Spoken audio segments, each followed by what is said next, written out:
এক্ষেত্রে সবসময় আমি যেটা বলে থাকি, প্রত্যেক ঈদে যে পরামর্শ দিয়ে থাকি, এত কিছুর পরেও সাথে একটা মেথিমিক্স রাখবো, ইকরি মেথিমিক্স। কুরবানির ঈদ মানেই তো পেট ভরে ছাগলের গোশ আর গরুর গোশ খাওয়া।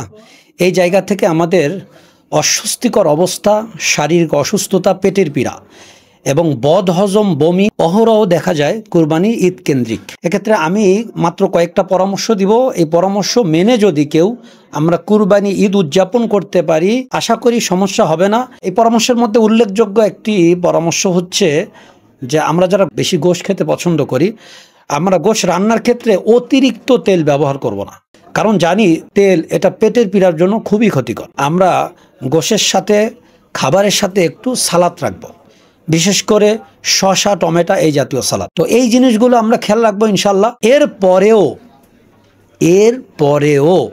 যদি কারোর গ্যাস্ট্রিকের সমস্যা হয়, পেট ফেঁপে যায়, হজম না হয়, পেটে ঘুম মেরে থাকে, এক্ষেত্রে সবসময় আমি যেটা বলে থাকি, প্রত্যেক ঈদে যে পরামর্শ দিয়ে থাকি, এত কিছুর পরেও সাথে একটা মেথিমিক্স রাখবো, ইকরি মেথিমিক্স।